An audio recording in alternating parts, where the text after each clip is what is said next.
शांति शांति।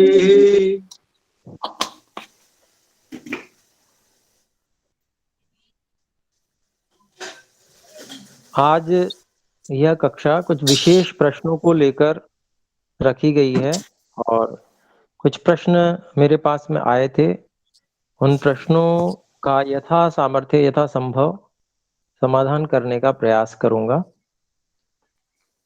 तो पहला प्रश्न है, क्या उपवास का अध्यात्म से कोई संबंध है? यदि नहीं तो ऋषि सन्यासी अन्न त्याग क्यों करते रहे हैं? ये पूरा प्रश्न है। तो सबसे पहले हम ये समझें कि उपवास क्या है। उप निकटता के लिए आता है और वास रहना इस अर्थ में होता है। तो उपवास का जो अभिप्राय हुआ वह निकट रहना। तो जो शब्द है उससे अभिप्राय उपवास से ईश्वर की निकटता से है। तो ईश्वर की निकटता कैसे हो सकती है? तो अधिक खाने वाला व्यक्ति तो ईश्वर के निकट नहीं रह सकता। जो ओवर ईटिंग करता है, जो संतुलित भोजन करता है, जिससे शरीर में ऊर्जा मिले, शक्ति मिले, कार्यों को किया जा सके, विचार चिंतन किया जा सके, शरीर में जो निर्बलता आदि दोष ना आए और ना ही नींद आदि अति तंद्रा इत्यादि दोष ना आए। तो वो उचित उपयुक्त जितना भोजन है उतना भोजन करना और उससे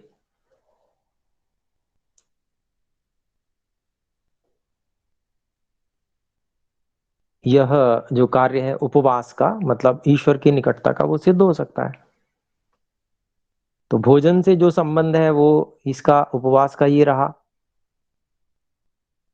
और जहां तक अन्य अन्न त्याग की बात है तो सर्वथा अन्न त्याग तो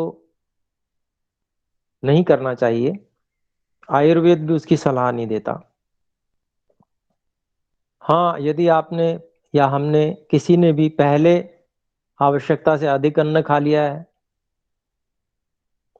और उन्हें लगता है कि शरीर में बहुत अधिक दोष बढ़ गए हैं और ये अभी भोजन की आवश्यकता भी नहीं है, भूख भी नहीं है।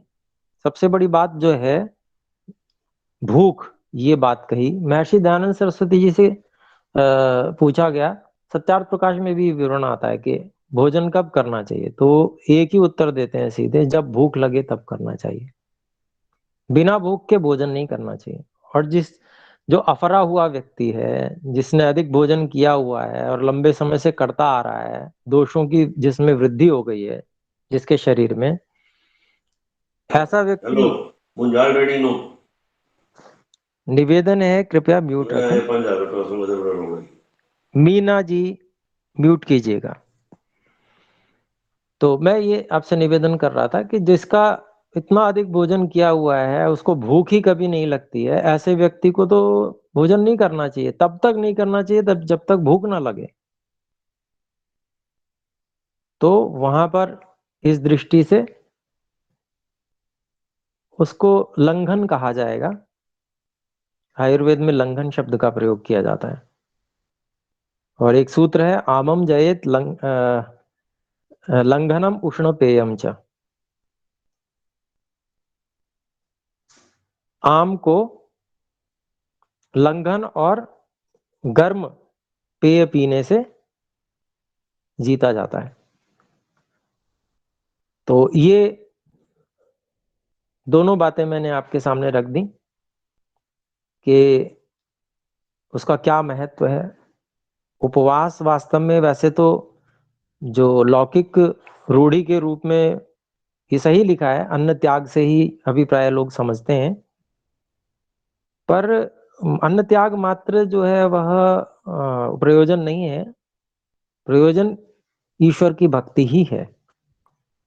तो उस प्रयोजन को पूर्ण करना ये मुख्य उद्देश्य हुआ। अन्न त्याग तो साधन मात्र है, करना न करना, कम करना, त्याग, ये सब गौण बातें हैं। तो अगला प्रश्न है, क्या पूर्णिमा, अमावस्या आदि दिनों में कोई भिन्नता है जिसका असर हमारे जीवन पर पड़ता है, पड़ता हो?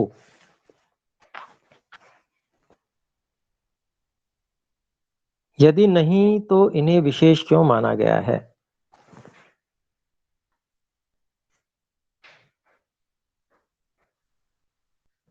जी, देखिए, जो भी भौगोलिक स्थितियां होती हैं उसका कुछ ना कुछ प्रभाव संसार पर पड़ता है, प्राणियों पर पड़ता है, पेड़ पौधों पर पड़ता है और हम पर भी पड़ता है।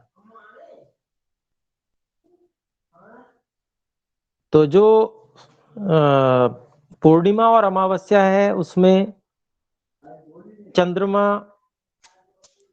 का पूरा होना और चंद्रमा का न दिखना, ये दो स्थितियां होती हैं। चंद्रमा पर सूर्य का प्रकाश पड़ता है और उसका जो परावर्तन है प्रकाश का वो धरती पर मिलता है। तो वो प्रकाश विशेष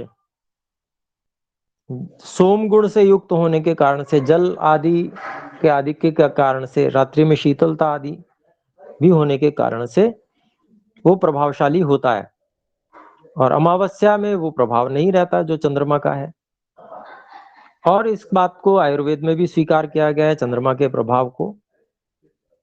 जो औषधियां हैं उनमें विशेषता आती है, तो औषधियों का जो चुनाव किया जाता है, उनको लिया जाता है, उसका अलग अलग समय अनेक जगह बताया जाता है। तो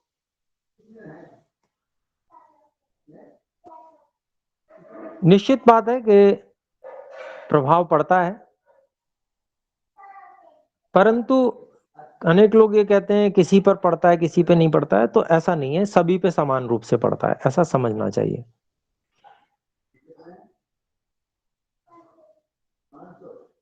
प्रभाव को अनुभव करना ये आवश्यक नहीं है कि हर व्यक्ति उसको अनुभव करे।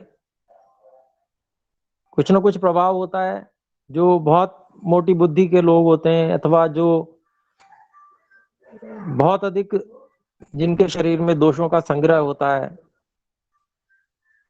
तो या तो उनको, या बहुत तीव्र अग्नि वाले हैं उनको, तो किसी को कम किसी को ज्यादा, ये सब आधार हैं जिनके कारण से प्रभाव का परिवर्तन या अनुभव बदल सकता है। क्योंकि एक ही चीज नहीं है ना, केवल चंद्रमा ही कारक नहीं है। हमारा खान पान, हमारा आहार विहार, हमारी दिनचर्या, हमारे व्यवहार, हमारे मन की स्थिति इत्यादि, और भी बहुत सारी जो भी परिस्थितियां होती हैं, वो सब भी कारक होते हैं। तो कौन सा कारक कितना प्रभावशाली हो रहा है, इसका ठीक ठीक निर्णय नहीं किया जा सकता है, पर प्रभाव होता है।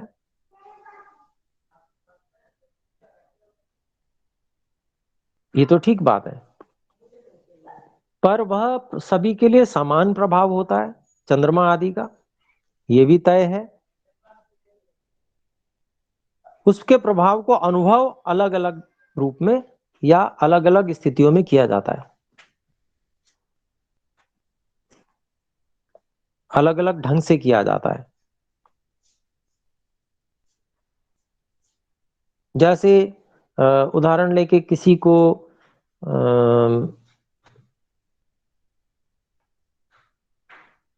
5 ग्राम हरित की चूर्ण दिया, तो एक अच्छी मात्रा होगी 5 ग्राम, बड़ी मात्रा होगी। तो प्रातःकाल उष्ण जल से अगर ये दी जाए तो सामान्य व्यक्ति को कुछ अतिसार जैसी स्थिति आ जाएगी, अनेक बार उसको शौचालय जाना पड़ेगा। तो इसमें भी अनेक प्रकार के लोग होते हैं। क्रूर कोष्ठ वाले लोग होते हैं, उनको एक दो बार में ही होके रह जाएगा। और जो मृदु कोष्ठ वाले हैं उनको 15-20 बार भी जाना पड़ सकता है, 10 बार भी जाना पड़ सकता है। तो अभिप्राय क्या है, औषध की मात्रा तो उतनी ही थी, लेकिन अलग अलग लोगों पे अलग अलग प्रभाव उसका होता है। ठीक इसी प्रकार से मात्रा तो प्रभाव का उतना ही है। चंद्रमा तो सबके लिए एक समान है, प्रभाव अपने आ सकता है। कोई उसको बहुत ज्यादा अनुभव करने का प्रयास करेगा तो वो उसको अनुभव में भी आ सकता है। कोई उसको ध्यान नहीं देगा तो उसको कुछ पता भी नहीं चलेगा। कोई कोई ऐसी व्यवस्था करने वाला व्यक्ति है जो व्यायामशील है, कल्पना कीजिए। सूर्य नहीं है, लेकिन उसने व्यायाम से अपने शरीर के सूर्य को जगा लिया। तो ऐसा भी हो सकता है। तो व्यक्ति के कर्म अलग अलग हैं, तो कर्म के अनुसार व्यक्ति किसी के प्रभाव को नकार भी सकता है। तो अभिप्राय ये है कि सभी बहुत सारे कारक हैं। तो इसमें मुख्य रूप से जो बात प्रश्न था कि प्रभाव पड़ता है, तो हाँ जी बिल्कुल चंद्रमा का प्रभाव है। और उसका साक्षात प्रभाव भी देखा जाता है, ज्वार भाटे के रूप में भी देखा जाता है। और औषधियों पर भी इसका प्रभाव विशेष होता है। इसमें कोई भी दो राय नहीं है, बल्कि ये बिल्कुल ठीक बात है। फिर क्या नवरात्रों व्रतों की कोई सार्थकता है? यदि नहीं तो फिर संस्कृति में इन्हें विशेष दिनों में ही क्यों निर्धारित किया गया है? तो देखिए, दो सस्येष्टि हैं। सस्य कहते हैं फसल को, इष्टि कहते हैं यज्ञ को। एक शारदीय नव सस्येष्टि और एक है वासंती नवसस्येष्टि। तो शारदीय नवसस्येष्टि को दीपावली कहा जाता है, और जो आपकी ये वासंती होती है, इसको ये होली को उत्सव होता है। तो नई फसल आने पर ये दो उत्सव किए जाते हैं। और ऋतु परिवर्तन भी होता है इन्हीं काल में। शरद ऋतु आती है उस समय में, और यहाँ पर बसंत ऋतु आती है। तो ऐसी स्थिति में जब ऋतु परिवर्तन होता है, तो वैद्य लोग सलाह देते हैं कि ऋतु परिवर्तन के समय में भोजन की मात्रा को कम कर देना चाहिए। क्योंकि ऋतु बदल रही होती है, तो शरीर की जो जीवनी शक्ति है उसको जब भोजन कम करते हैं, तो उन जो परिवर्तन के प्रभाव हैं उन को आत्मसात करने में सुविधा हो जाती है। जीवनी शक्ति को अधिक समय और बल मिलता है, बच जाता है वो बल। नहीं तो क्या है, भोजन में ही जब जीवनी शक्ति का सारा बल खप जाएगा, तो उन परिवर्तनों को आत्मसात करने में परेशानी हो सकती है। कहीं रोग कोई बढ़ सकता है, कफ इत्यादि का रोग, या शरद ऋतु में पित्त के रोग बढ़ते हैं क्योंकि पित्त का प्रकोप होता है। बसंत ऋतु में कफ के रोग बढ़ते हैं क्योंकि कफ का प्रकोप होता है। पूर्व ऋतु में कफ का संग्रह हुआ हेमंत शिशिर में, और वसंत में कफ का प्रकोप होता है। ठीक इसी तरह से वर्षा ऋतु में पित्त का संग्रह हुआ, और शरद ऋतु में पित्त का प्रकोप होता है। तो उस समय में जो इस प्रकार का नवरात्रों के समय उसी उन्हीं वही समय होता है। ये अलग बात है कि आजकल पंचांग गलत बना दिए गए हैं, तो सही समय पे वो कर ही नहीं रहे हैं। जब सही समय पे करेंगे नहीं, तो उसका लाभ भी नहीं मिलेगा। खाली लकीर पीटने पीटते रहने से कोई काम नहीं चलता है। ज्ञान पूर्वक किसी कार्य को करना ये उचित है। और ये जो अंध परंपरा वाली बात है ना कि नवरात्र बना दिए गए हैं, उसमें उपवास करना चाहिए, एक नियम बना दिया। अब ठीक है, करना चाहिए, पूरा उपवास नहीं, लेकिन हल्का भोजन करना चाहिए। तो लेकिन क्या समय कौन सा है? जो नवरात्र का समय है वो 1 महीने पहले निकल चुका, और हम ऋतु, बसंत ऋतु आ जाने के बाद में अब कर रहे हैं। तो जिस समय विशेष उसका उपयोग था, उस समय तो उसका उपयोग हुआ नहीं। तो ये सब बातें निरर्थक हो जाती हैं फिर। इन सब चीजों को समझना, उसके लिए ज्ञान प्राप्त करना कि आखिर ये पंचांग गलत क्यों है, और अगर ये गलती है तो हम इससे हानि क्यों उठाएं, हम उनको क्यों माने गलत चीजों को। क्योंकि मौसम तो पहले ही बदल गया। मौसम जब बदल रहा था उस समय हमें लाभ प्राप्त करना था उस चीज से, और हम उससे लाभ वंचित हो गए। तो ये सब चीजें ध्यान में रखने की वाली बात है। तो उन चीजों को भी हम ध्यान में रखें, और केवल परंपराओं पे आधारित न रहें, ज्ञान को बढ़ाएं, स्वयं ज्ञान को प्राप्त करें, और सही क्या है उसको हम उसका बोध करके और फिर उस तरह से कार्य करें।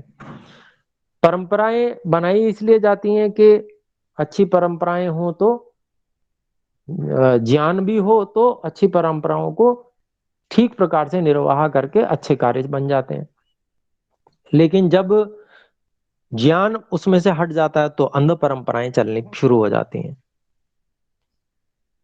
तो अंध परंपराओं से क्या लाभ होने वाला है? अंध परंपराओं से तो, जिसको कहते हैं अंधे अंधे नेव नियमाना यथांधा, जैसे अंधा ही अंधे को लिए चले जा रहा है, वो स्थिति होती है ऐसी तो, ज्ञान के अभाव में तो।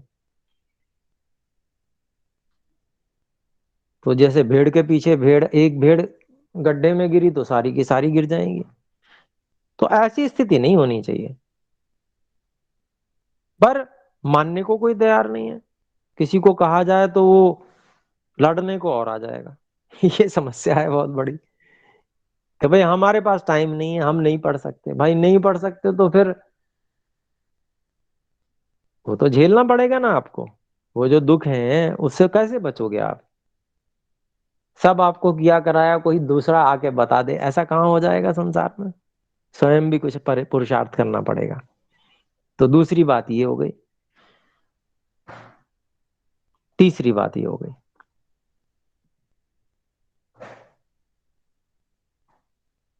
तो अभिप्राय ये है कि समय रहते जाग जाएं। केवल कुछ लोगों ने, एक गिरोह बन गया जी पंचांग वालों का, उसने कहा जैसे हम करेंगे वैसा करेंगे, और उन्होंने जो है कुछ गलत भी कर लिया। जो बिल्कुल साक्षात दिखता है कि भाई पूर्णिमा दिखती है, अमावस्या दिखती है, साफ पता चलती है, तो उसमें तो वो गड़बड़ कर नहीं सकते। जहां नहीं उन्होंने सही करना है उसको वो गलत परंपराओं को भी लेके चल रहे हैं। तो भाई ज्ञान कीजिए, ज्ञानवान लोग हैं उनके पास जाके ज्ञान कीजिए, ज्ञान करके और गलत का विरोध कीजिए और सही को स्थापित कीजिए। अपने जीवन में स्थापित कर लेंगे तो अपने आप ही गलत का विरोध हो जाएगा। बहुत ज्यादा किसी के पास जाने की जरूरत नहीं है। जब हम सही चीज को धारण कर लेंगे तो गलत चीज अपने आप ही भाग जाएगी, उसकी डिमांड कम हो जाएगी। तो उसका प्रचार करना सही चीज का, और स्वयं भी धारण करना। तो वही वाली बात फिर से दोहरानी है, या समझनी भी है, कि संस्कृति में परंपरा है, परंपरा, केवल परंपरा के आधार पे हम नहीं चल सकते हैं। ज्ञान विज्ञान चाहिए, कसौटी चाहिए कसने के लिए कि ये सही है अथवा गलत है। तो इस बात के लिए वो कसौटी हमारे पास होनी चाहिए, ज्ञान होना चाहिए, सही को सही समझने की ताकत होनी चाहिए, सामर्थ्य होनी चाहिए। ठीक है, अगली बात, क्या चंद्र सूर्य ग्रहण मानव जीवन को प्रभावित करते हैं? यदि नहीं तो इनसे बचने को क्यों कहा गया है? तो ये प्रश्न है, देखिए, सूर्य और चंद्र ग्रहण का मानव जीवन पर कोई भी विशेष प्रभाव नहीं होता है। ग्रहण में होता क्या है, ये समझने की बात है। सूर्य ग्रहण होता है तो उस समय में पृथ्वी और सूर्य के बीच में चंद्रमा आ जाता है, तो प्रकाश की न्यूनता होती है। तो रात्रि में तो सर्वथा प्रकाश की न्यूनता हो जाती है। तो जैसा प्रभाव वो, उसको यूं कहेंगे कि बहुत बहुत न्यून प्रभाव, बादल हो जाते हैं तो भी तो प्रकाश की न्यूनता हो जाती है।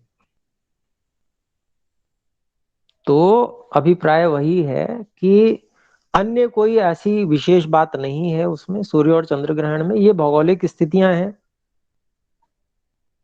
और सूर्य और चंद्रमा की और समय गणना, काल गणना के अनुसार ये बीच बीच में आते हैं, क्योंकि ये एक घूम रहे हैं, क्योंकि चंद्रमा घूम रहा है, पृथ्वी भी सूर्य के चारों ओर घूम रही है, तो एक स्थिति आती है ऐसी। बाकी इसमें इससे बचने की कोई आवश्यकता नहीं, कोई आवश्यकता इसमें ऐसा तो नहीं है कि भाई इससे बचना चाहिए। तो बच मतलब अगर इसकी कोई चपेट में आ जाए तो उसको क्या हानि होती है? हम तो अनेक बार, हम तो बिल्कुल सामान्य कार्य करते हैं, हमें तो, हम तो कभी चपेट में नहीं आए, चाहे ग्रहण हो चाहे ना हो। जाना आना होता है, हम तो आते जाते हैं। जो खाना पीना रोज करते हैं वही हम खाना पीना रोज करते हैं। शरीर में अपने शरीरगत सूर्य को, अपने शरीरगत अग्नि को जो बलवान बना के रखता है व्यायाम आदि से, उसको किसी चीज की चिंता करने की जरूरत नहीं है। जिसको अपने शरीर के विषय में विज्ञान, आयुर्वेदिक विज्ञान सारा पता है, वो कभी डरेगा नहीं। जो व्यक्ति अज्ञानी है उसको भय सताएगा ही सताएगा, वो चाहे कितना भी कुछ कर ले।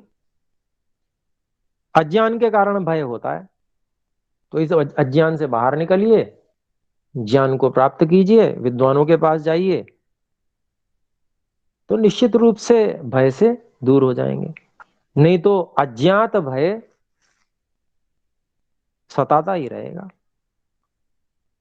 तो इससे बचने की कोई ऐसी आवश्यकता, ऐसा नहीं है कि कोई भयानक स्थिति आ जाएगी। और सूर्य की ओर कई बार ऐसी स्थिति होती है, सूर्य की ओर देखना नहीं है, तो सूर्य की ओर सामान्य रूप से भी तो नहीं देखना होता है। सूर्य की ओर आप देखेंगे तो क्या स्थिति बनेगी? सूर्य की ओर देख ही नहीं सकते, बहुत कठिन है। ग्रहण के समय इसलिए मना किया जाता है कि उस समय मान लीजिए चंद्रमा आ गया सामने और सूर्य बहुत बारीक लकीर दिख रही है, तो आपने उसको तब भी देख लिया तो आंखों को हानि हो सकती है। तो बस इतनी सी बात है कि सूर्य का तेज इतना जबरदस्त है, दोपहर के समय में भयंकर तेज होता है उसका, उसकी ओर देखने का कोई प्रश्न ही नहीं है। उसकी जब गर्मियों की दोपहर होती है उस समय में सामान्य रूप से जो बाहर भवन दूसरे होते हैं उनकी दीवार तक देख, जिस पे धूप पड़ रही होती है उस पर देखने में कठिनाई अनुभव होती है। सूर्य को सीधा देखने की तो कथा ही क्या कहनी है। तो ये सब जो बातें हैं, इन बातों में जो सामान्य है उसको समझना चाहिए, उसमें कोई ऐसे भयभीत होने वाली बात नहीं है। फिर आगे देखते हैं, क्या ग्रहों का मानव जीवन पर कोई प्रभाव होता है? यदि नहीं तो फिर कुछ कर्मों को पक्षों, तिथियों, नक्षत्रों के अनुसार ही क्यों निर्देशित किया है? तो देखिए, ये बात कि मानव जीवन पर कोई प्रभाव होता है या नहीं, तो इसका उत्तर ये है कि सामान्य प्रभाव होता है। जैसे सूर्य का प्रभाव है, चंद्रमा का प्रभाव है, वो सबके ऊपर समान पड़ेगा। परंतु कुछ पाखंडी लोग,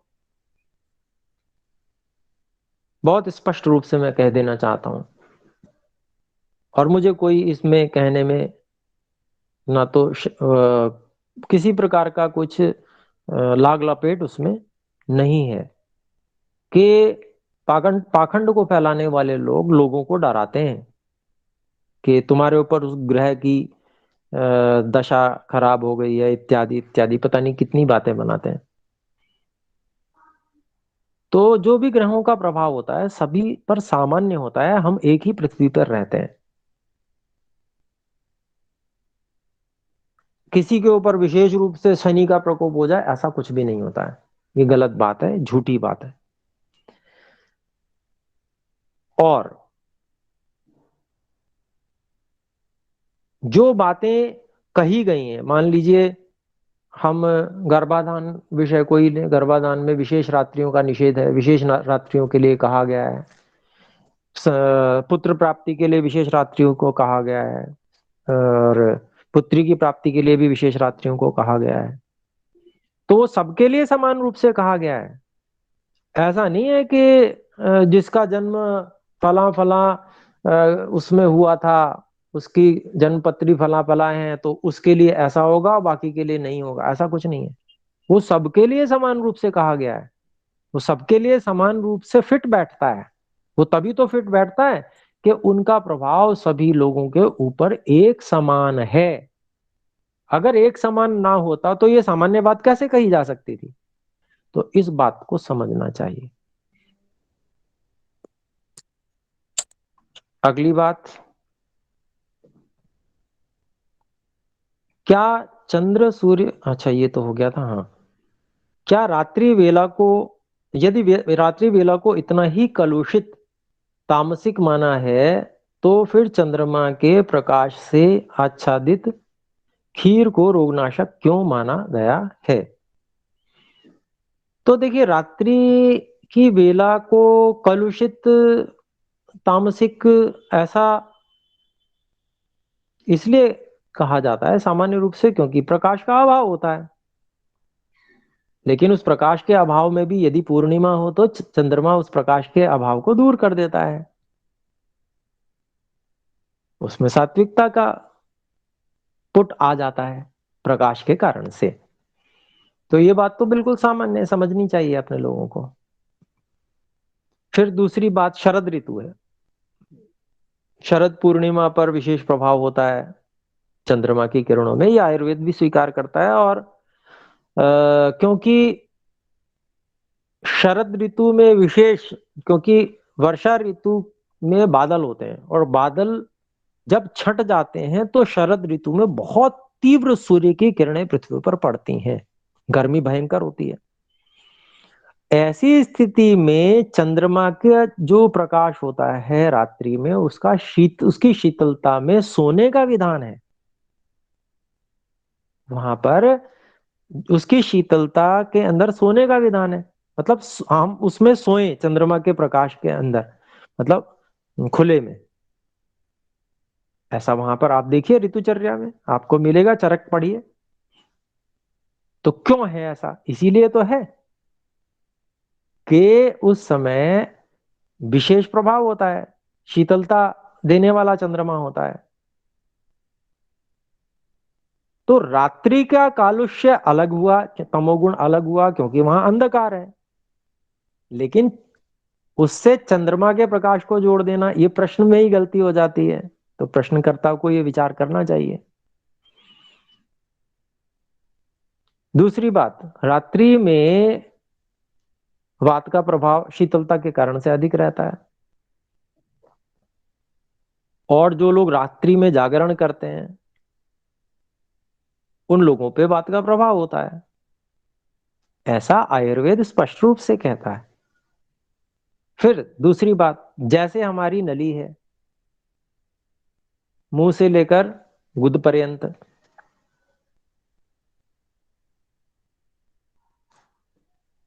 इसमें क्या होता है? जब हम रात्रि में सो जाते हैं तो सुबह पेट ठीक से साफ हो पाता है, मल क्रिया अच्छी प्रकार से हो पाती है, अनुलोमन होता है। अनुलोमन अच्छी प्रकार से होने के कारण से सुबह पेट अच्छे से साफ हो जाता है। और रात्रि जागरण कर लें तो सुबह पेट साफ नहीं होगा। अनुभव करके देख लीजिए, ये सही बात है। अनुलोमन नहीं हो पाएगा, वायु जो है वो प्रकोप को प्राप्त होती है, और बल्कि जो पड़ा हुआ मल है उसको सुखा डालती है। सूख जाने के कारण से मल निकलने में कठिनाई हो जाती है। ठीक इसी प्रकार से हमारे शरीर की जो ये महास्रोतस है, इससे छोटे छोटे स्रोत निकले हुए हैं। महास्रोतस इसलिए कहा गया है कि ये बहुत बड़ी नली है, और स्रोत कौन से, इसी से जुड़ी हुई छोटी छोटी और नलियां हैं। बहुत छोटी छोटी नहीं, मतलब बहुत लंबी हैं वो, लेकिन बहुत बारीक हैं, बहुत पतली पतली हैं। वो नलियां भी हमारे पूरी त्वचा तक पहुंचती हैं। और अन्य जो छिद्र हैं, जैसे नाक के छिद्र, आंख के छिद्र, कान के छिद्र हैं, जननेंद्रिय और मूत्रेंद्रिय इत्यादि के छिद्र, इन सब तक भी, और त्वचा में जो रोमकूप है वहां तक भी, उनके दूसरे सिरे वहां तक पहुंचते हैं। और अंदर वाला सिरा जो है वो महास्रोतस यानी कि इस नली में जुड़ा रहता है। तो एक नली से बहुत सारी नलियां जुड़ी हुई हैं, वो सब धातुओं में होकर जाती हैं। तो क्या होता है, जैसे इस नली से मल त्याग होता है, ठीक इसी तरह से उन सब नलियों से भी मल त्याग होता है। और वो मल त्याग ठीक प्रकार से ना हो तो अनेक प्रकार के रोग हो जाते हैं। आंखों का मल त्याग ठीक से ना हो तो आंखें खराब हो जाती हैं। कानों का मल त्याग ठीक प्रकार से ना हो तो कान खराब हो जाते हैं। ऐसे ही सभी, त्वचा का ठीक प्रकार से ना हो तो त्वचा के अनेक रोग हो जाते हैं। तो ऐसे सब में समझना चाहिए। जब महास्रोतस में बात का प्रकोप हो रहा है, मल सूख जा रहा है और कब्ज हो जा रही है, तो अन्य सर्वत्र भी ऐसा ही समझना चाहिए। अन्य नलियों में भी यही होगा, फंसेगा मल, और जब मल फंसेगा तो व्यक्ति स्वस्थ नहीं रह सकता, रोगी हो जाएगा। इस बात को जो व्यक्ति ठीक प्रकार से समझता है, वह व्यक्ति आहार विहार में गड़बड़ नहीं करता। तो इन सब बातों को जो मैंने आपको बताया, कि उसमें जो, अब मान लीजिए खीर रख दी आपने, वो रोगनाशक हो जाती है, तो उसमें औषधियों का भी मिश्रण कर रखना पड़ता है, तब वो रोगनाशक होती है। केवल ठीक है, पित्त को शांत करने वाली रहेगी खीर, वैसे भी पित्त को शांत करती है। चावल की खीर, दूध होता है, दूध भी पित्तनाशक है, चावल भी पित्त को शमन करने वाला है। तो उसमें चंद्रमा के प्रकाश में, क्योंकि चंद्रमा शरद ऋतु का होता है, उस समय विशेष शीतलता उसमें होती है पूर्णिमा में, तो वो विशेष पित्त को शांत करने वाला हो जाता है। ठीक है। तो बाकी रोगनाशक यूं नहीं है पित्त को शांत करने वाला होता है, सभी रोगों का नाश कर देगा ऐसा नहीं है। कोई ऐसा समझते हो तो इस बात को दिमाग से निकाल देना चाहिए। तो ठीक है, ये, और कोई बात है देखें, हाँ, यदि वास्तव में कोई रात्रि ऐसी सात्विक जीवनदायिनी है कि जिसके प्रकाश के से संस्कारित खीर रोगनाशक हो सकती है, तो क्या कोई रात्रि साधना के लिए बहु उपयोगी सिद्ध नहीं हो सकती? तो ये सब बातों का मैं बहुत सारा विवरण दे चुका हूं आपको। तो अभिप्राय यही है कि रात्रि जागरण में कोई बुद्धिमत्ता नहीं है, परंतु जिसको विशेष आवश्यकता हो, मान लीजिए साधना की बहुत ऊंची स्थितियों में कोई व्यक्ति पहुंच रहा है, उसको समय की आवश्यकता है, तो घृता आदि का सेवन विशेष करके, स्नेहन शरीर का करके, वह रात्रि जागरण भी कर सकता है।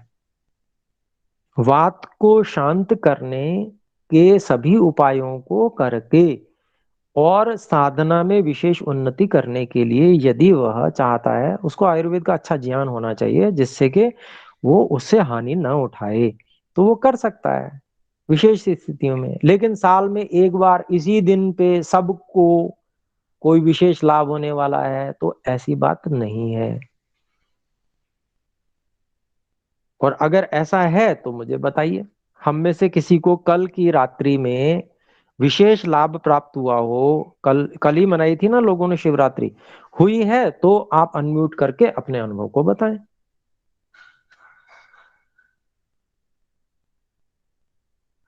कोई भी, जो भी उपस्थित है, मैं समझता हूँ यहाँ पर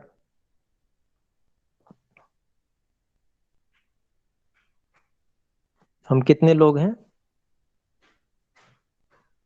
60 के आसपास लोग होंगे शायद। तो हम में से कोई ऐसे हैं जो ऐसा अनुभव अपना बताना चाहें तो बताएं, फिर मैं देखिए, क्योंकि जो प्रत्यक्ष आप बताएंगे तो फिर मैं उसमें आपको कुछ विशेष बात भी बता सकता हूँ।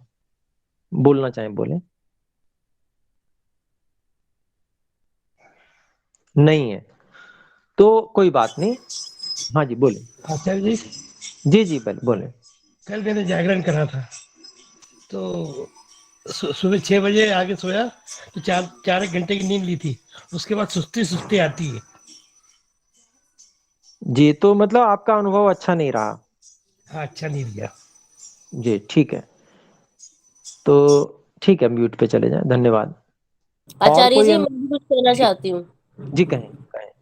आचार्य जी, ऐसा हो जाता है जैसे हम मान लो 9 बजे सो जाते हैं, जी और उसमें अगर हमें किसी दिन 10 या 11 बज जाए, तो भी शरीर सुबह अगले दिन थका थका रहता है, और मतलब वो वाली बात नहीं रहती, सर में ना हैंगिंग सी रहती है। तो ठीक लेट बात है। सोना तो सर्वदा मतलब गलत ही है। जी जी ठीक है, आपने भी अनुभव बताया, आपका धन्यवाद। मैं पॉजिटिवली किसी से पूछ रहा हूं, अब में से किसी का पॉजिटिव इस ओर अनुभव आया हो, जैसे किसी ने प्रश्न किया है ना कि उनको मतलब विशेष साधना में शिवरात्रि के दिन जागरण करने पर विशेष बहुत अच्छा अनुभव आया हो। अगर पॉजिटिव इसके इस बात के और धनात्मक किन्हीं का अनुभव रहा हो तो बता सकते हैं।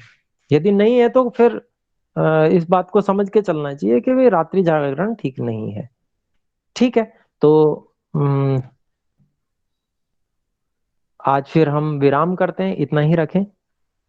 यही प्रश्न थे आज के, और जो भी प्रश्न हमारे पास में आए हैं उनको नोट उनको कर लिया नोट कर लिया जाएगा, जाएगा, और आगे हम और उनका आगे हम उनका समाधान करने का समाधान प्रयास करने का करेंगे। प्रयास करेंगे। आचार्य जी, मैं थोड़ा सा कुछ बच्चे के बारे में पूछना चाहूंगी। जी पूछिए। मतलब व्यक्तिगत भेज दिया जाएगा। जी हाँ, व्यक्तिगत भेज दीजिएगा, और अगली कक्षा में उसको ले लेंगे, क्योंकि आगे हमारी एक सांख्य दर्शन की कक्षा भी होनी है। तो सभी का धन्यवाद, और एक बार ओम का